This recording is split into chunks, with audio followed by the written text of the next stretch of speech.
Saludos estimados participantes, bienvenidos a una clase más del curso de infecciones de transmisión sexual.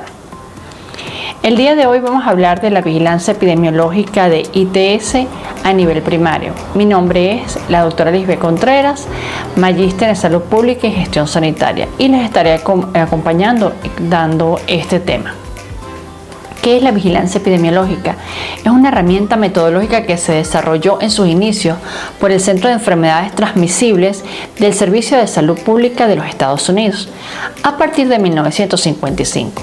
Está conformada por un conjunto de procedimientos como la observación sistemática del individuo, la interpretación de los hallazgos y las medidas a tomar, así como en algunas ocasiones con los procedimientos de aislamiento de contactos y casos confirmados o sospechosos. En 1962, Alexander Lumic, en la conferencia ya referida, definió la vigilancia epidemiológica como la observación activa y permanente de la distribución y tendencias de las incidencias mediante la recolección sistemática, la consolidación de los datos y la evaluación de la información, ya sea de morbilidad y mortalidad, así como de otros datos que también se consideran relevantes.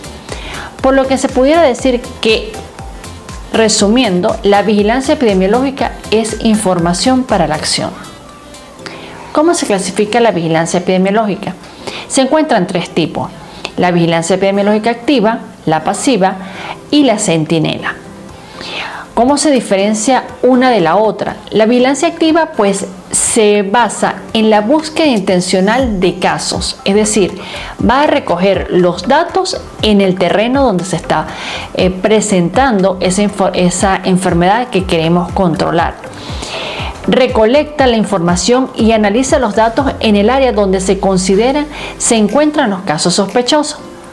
Se busca activamente todos los casos sospechosos y es relativamente costosa. Mientras que la vigilancia pasiva se basa en revisar y analizar los datos registrados como historias médicas, fichas de recolección de datos, de notificación obligatoria, y se basa o se registra cuando el usuario o el paciente va a la consulta, ya sea general o especializada, y es en ese momento en que se capta ese caso.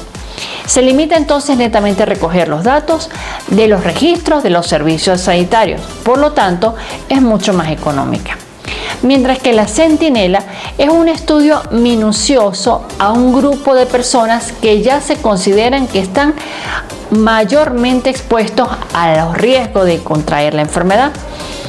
Por lo tanto, se va a basar en campañas o programas de eliminación, erradicación y control de elementos que va a tener tanto de la vigilancia activa como la pasiva. Por lo tanto, se basa en las necesidades particulares y la prioridad nacional, ya sea por una emergencia o reemergencia de determinadas enfermedades, y por lo tanto es mucho más costosa que la activa. ¿Cuáles son los procedimientos o conjuntos de actividades que involucran la vigilancia epidemiológica? Como se conoce, está integrada por 4 actividades, como es la recolección sistemática de los datos pertinentes, la consolidación, evaluación e interpretación de los datos, la recomendación de las medidas adecuadas que hay que tomar y la pronta distribución de la información y de las recomendaciones a los órganos competentes, en especial a los que deben decidir y actuar. Entonces, la vigilancia epidemiológica es un prerequisito para los programas de prevención y control y abarca todas las actividades necesarias para adquirir el conocimiento que debe fundamentar las actividades de control eficientes y eficaces. Por ello, es útil porque puede proporcionar toda la información requerida en el momento y lugar que se necesitan. Asimismo, su utilidad va a depender de la capacidad de los servicios de salud para tomar las medidas recomendadas. Entonces, el sistema de evaluación ¿de qué depende? O el sistema de vigilancia epidemiológica ¿de qué depende? De los proveedores de la información, es decir, de qué también se recolectan los datos que se requieren para poder llegar a determinar cuáles son los casos sospechosos que lleguen a ser casos confirmados o en tal caso descartados. ¿De dónde se obtiene esa información? De la comunidad, de los servicios de atención de salud, de todos los que son los procesos o medidas de vigilancia epidemiológica y de control en cada uno de los centros sanitarios. Y por supuesto, pues todos ellos englobarían lo que nosotros conocemos como el sistema de vigilancia epidemiológica.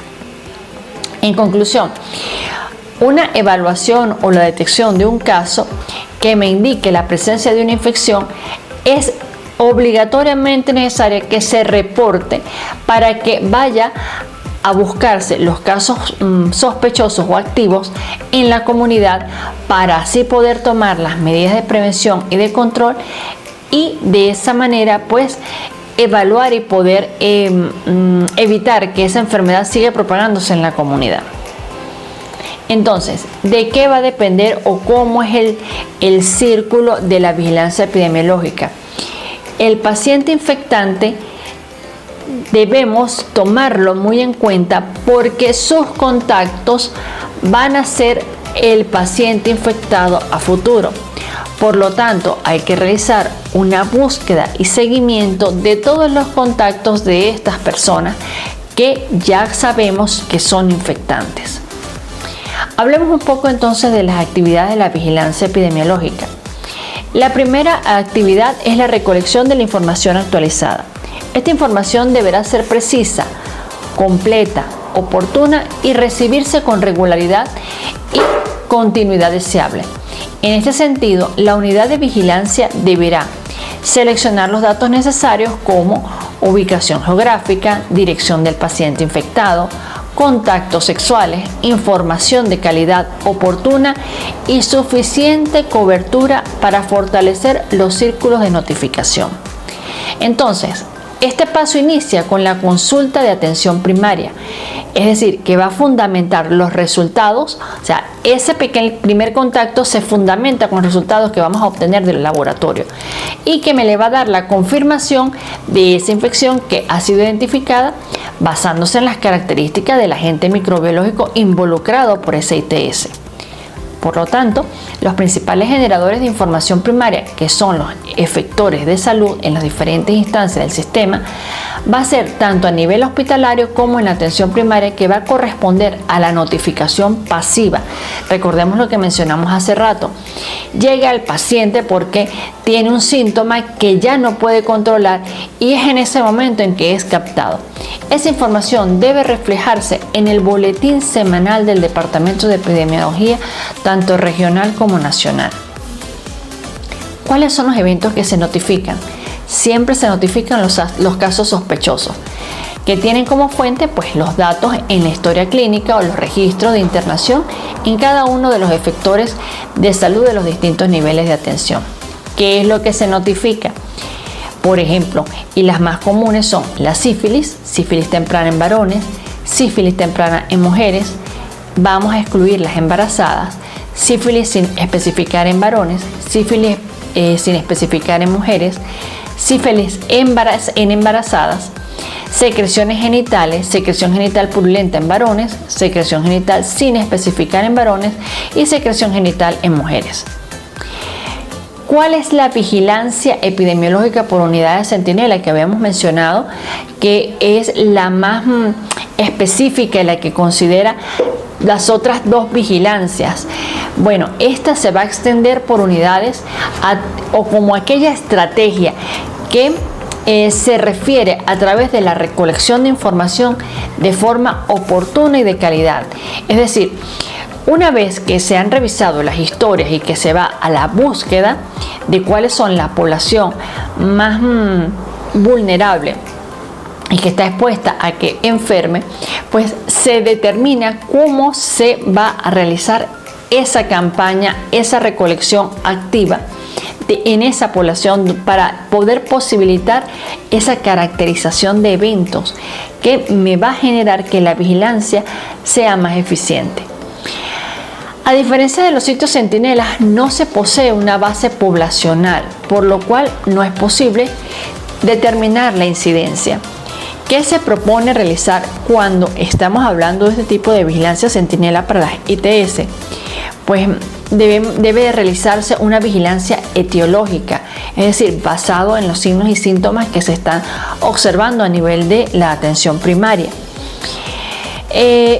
Ubicar las poblaciones determinadas que están más expuestas, por ejemplo, en el caso de las trabajadoras o trabajadoras sexuales, ¿verdad? Hombres o mujeres, pasan a ser una población que se debe ubicar dentro de esa vigilancia centinela, y al mismo tiempo todo aquel caso clínico sindrómico o la muestra de todos aquellos casos que ya se consideraron deben ser estudiadas con el uso del laboratorio. Entonces, en el caso de la población más expuesta, que son los trabajadores sexuales, hombres o mujeres, se deben organizar en 4 partes. Primero, en el sexo servicio o trabajo sexual, así como en la trata de personas. Es la primera clasificación que debemos realizar en el momento de hacer la vigilancia epidemiológica centinela.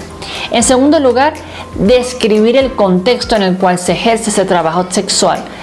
Tercer lugar, es un análisis de las distintas, o realizar un análisis de las distintas violencias que se pueden enfrentar mujeres al ejercer dicho trabajo. Y cuarto, se habla del despojo y control de los cuerpos a partir de que esa mujer trabajadora sexual pues se expone a este tipo de situación. Concluyendo esta pequeña charla que les acabo de dar, vamos a indicar cuál es la información que debe tener la ficha epidemiológica para las infecciones de transmisión sexual. Para la modalidad de vigilancia se propone una ficha de investigación que debe contener, por supuesto, el sitio que notifica, si es un ambulatorio, si es un hospital, cómo se notifica, de la manera en que llegó ese usuario o ese paciente, el lugar de origen de ese paciente, es decir, de donde las muestras que se tienen que tomar, la fecha de recepción de la muestra, el nombre de la persona, el sexo biológico de nacimiento, el género, la fecha de nacimiento, el lugar de nacimiento, el nivel de instrucción, resultados de laboratorio, así como cualquier otra observación de interés epidemiológico que sea importante para el momento de hacer la valoración o la vigilancia epidemiológica que nos genere ese dato para poder analizarlo y poder controlar de una manera más eficiente y eficaz este tipo de enfermedad. Bueno, con esto culminamos. Al final de las diapositivas van a encontrar la evaluación que tienen que desarrollar en este tema. Muchísimas gracias.